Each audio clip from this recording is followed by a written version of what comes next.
नमस्कार दोस्तों, आप सभी का स्वागत है आपके अपने चैनल आस्था शक्ति 108 डिवाइन पर।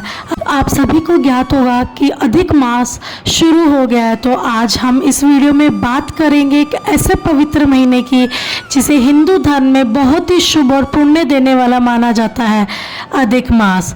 इसे पुरुषोत्तम मास भी कहा जाता है। मान्यता है कि इस महीने में भगवान विष्णु और माता तुलसी की पूजा करने से कई जन्मों के पाप नष्ट हो जाते हैं और जीवन में सुख समृद्धि आती है। लेकिन क्या आप जानते हैं अधिक मास में तुलसी जी का विशेष महत्व क्यों बताया गया है? कैसे करें हम तुलसी जी की पूजा और कौन कौन से छोटे उपाय आपके घर में धन, शांति और खुशहाली ला सकते हैं? आज की इस कथा और जानकारी में आप यही जानेंगे इन सभी प्रश्नों के उत्तर। तो चलिए आरंभ करते हैं। उससे पहले अगर आपने अभी तक हमारे चैनल को सब्सक्राइब नहीं किया है तो जल्दी से सब्सक्राइब कर लीजिए और ज़्यादा से ज़्यादा लाइक कीजिए। तो चलिए आरंभ करते हैं। अधिक मास में तुलसी जी का महत्व। हिंदू धर्म में तुलसी जी को माता का स्थान दिया गया है। तुलसी केवल एक पौधा नहीं है बल्कि भगवान विष्णु की प्रिय मानी जाती है। ऐसा कहा जाता है कि जिस घर में तुलसी जी की पूजा होती है वहाँ नकारात्मक शक्तियाँ कभी प्रवेश नहीं कर पाती। अधिक मास भगवान विष्णु को समर्पित महीना माना जाता है, इसीलिए इस महीने में तुलसी जी का पूजा करने से भगवान विष्णु जल्द ही प्रसन्न होते हैं। शास्त्रों में बताया गया है कि जो व्यक्ति अधिक मास में रोज तुलसी जी को जल चढ़ाता है और दीपक जलाता है उसके जीवन से सभी कष्ट धीरे धीरे समाप्त होने लगते हैं। इससे जुड़ी हुई एक छोटी सी कथा भी है, तो चलिए उसका भी श्रवण करते हैं। बहुत समय पहले गरीब ब्राह्मण था। उसकी आर्थिक स्थिति बहुत ही खराब थी। घर में खाने तक की कमी रहती थी। वह रोज भगवान से प्रार्थना करता था कि कहीं कोई रास्ता दिख जाए। एक दिन गांव में एक संत आए। ब्राह्मण ने अपनी परेशानी संत को बताई। तब संत ने कहा अधिक मास आने वाला है, इस पूरे महीने श्रद्धा से तुलसी जी की पूजा करो, सुबह जल चढ़ाओ और शाम को घी का दीपक जलाओ, भगवान विष्णु का नाम लो। ब्राह्मण ने ऐसा ही किया। हर सुबह वह स्नान करके तुलसी जी के पास जाता, जल चढ़ाता और कहता, हे तुलसी माता, मेरे घर में सुख शांति और भगवान की कृपा बनाए रखना। धीरे धीरे उसके जीवन में बदलाव आने लगा।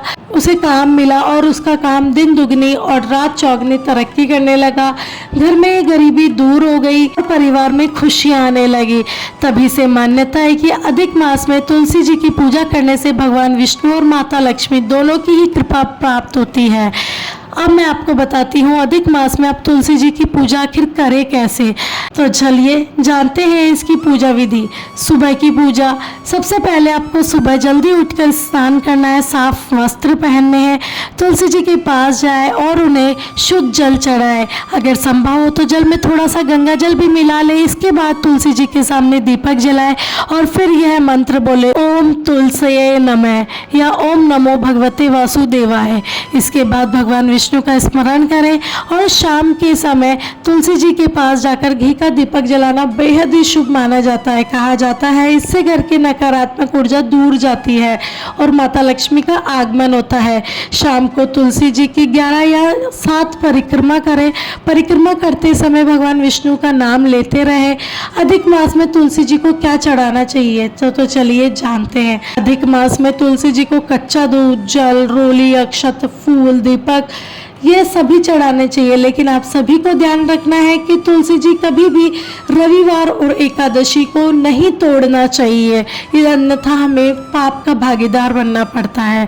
अधिक मास में तुलसी जी का एक चमत्कारी उपाय भी है जिससे हमारे घर में धन प्राप्ति होती है। तो चलिए बताती हूँ।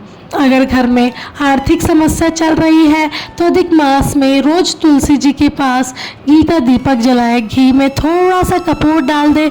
मान्यता है कि इससे घर की दरिद्रता धीरे धीरे समाप्त होने लगती है। यदि आपके घर में लड़ाई झगड़े ज़्यादा होते हैं तो तुलसी जी को रोज जल चढ़ाकर पूरे परिवार के साथ ओम नमो भगवते वासुदेवाय मंत्र का जाप करें। इससे घर का वातावरण शांत होने लगता है। विवाह में बाधा दूर करने के लिए जिन लोगों के विवाह में बार बार रुकावट आती है वे अधिक मास में तुलसी जी के सामने दीपक जलाकर भगवान विष्णु और माता लक्ष्मी की पूजा करें। ऐसा माना जाता है इससे रिश्ते अच्छे बनने लगते हैं और आने लगते हैं। तुलसी जी को आयुर्वेद में बहुत पवित्र और औषधीय माना गया है। रोज सुबह तुलसी के पत्तों का सेवन करने से शरीर की रोग प्रतिरोधक क्षमता बढ़ती है।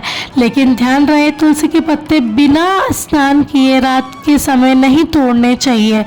अधिक मास में क्या नहीं करना चाहिए तो चलिए बताती हूँ। तुलसी जी के पास गंदगी बिल्कुल ना रखें, बिना स्नान किए तुलसी जी को हाथ ना लगाए, तुलसी जी को सूखने ना दे।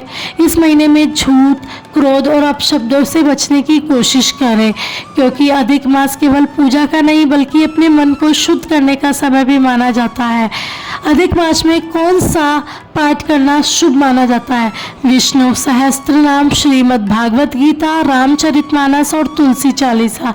इन सभी का पाठ करने से आपके मन को शांति मिलती है और सकारात्मक ऊर्जा बढ़ने लगती है। तुलसी जी और भगवान विष्णु का संबंध। पौराणिक मान्यताओं के अनुसार तुलसी जी भगवान विष्णु को अत्यंत प्रिय है, इसलिए जहाँ तुलसी जी की पूजा होती है वहाँ भगवान विष्णु का आशीर्वाद बना रहता है। कहा जाता है कि यदि कोई व्यक्ति सच्चे मन से अधिक मास में तुलसी जी की सेवा करता है तो उसके जीवन के दुख कम होने लगते हैं, उसे मानसिक शांति प्राप्त होती है। तो दोस्तों, अधिक मास केवल एक अतिरिक्त महीना नहीं बल्कि भगवान की भक्ति और आत्मशुद्धि का अवसर है। अगर आप इस महीने श्रद्धा से तुलसी जी की पूजा करते, दीपक जलाते और भगवान विष्णु का नाम लेते हैं तो जीवन में सकारात्मक बदलाव महसूस होते हैं। याद रखिए, भक्ति में सबसे जरूरी है दिखावा नहीं, केवल सच्चा मन होना चाहिए। अगर आपको यह कथा और जानकारी पसंद आई तो वीडियो को लाइक जरूर करें, चैनल को सब्सक्राइब करें और कमेंट में जय तुलसी माता, जय हरि विष्णु जरूर लिखें। धन्यवाद।